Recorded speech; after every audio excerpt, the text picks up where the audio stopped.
आई दे बहिनीला तोरे पटाहूँ अब रहन दे देवरला तोरे पटाहूँ तोरे बहिनीला ये तोरे छोटे बहिनीला रे पटाहूँ तोरे बहिनीला ये तोरे छोटे बहिनीला रे।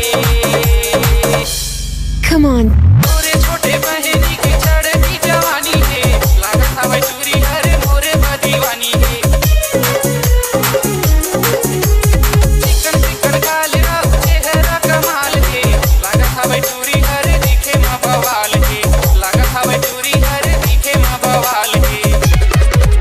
अब तय रानी चंदा मा जावे पटाहूँ तोरे बहिनीला ये तोरे छोटे बहिनीला रे पटाहूँ तोरे बहिनीला ये तोरे छोटे बहिनीला रे। Come on.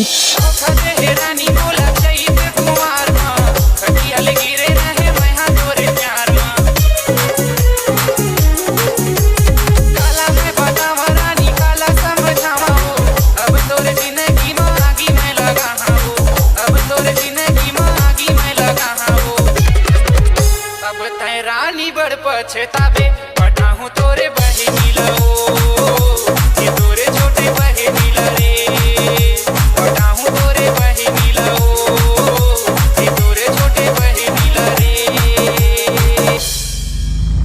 सोचे तोरे बहिनीला मिले बाबला हो देख ले बेरानी तोरे आगू मागू हो काहे करे ले बेरानी जी के मोरे नाम होगे पूरा दिन के ये तोरे शुरुआत होगे पूरा दिन के ये तोरे शुरुआत रानी आगू मत झनी आवे पटाहूँ तोरे बहिनीला ये तोरे छोटे बहिनीला रे पटाहूँ तोरे बहिनीला ये तोरे छोटे बहिनीला रे।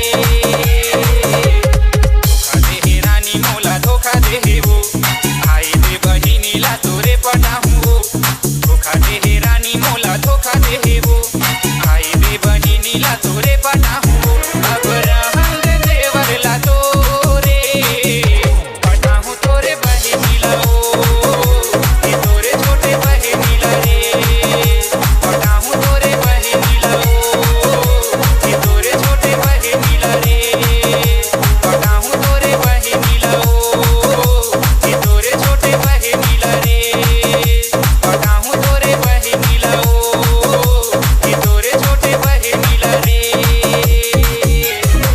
अपने डीजे के नाम से गाना बनवाने के लिए संपर्क करें 7566496120। जी हाँ, 75 66 49 61 20।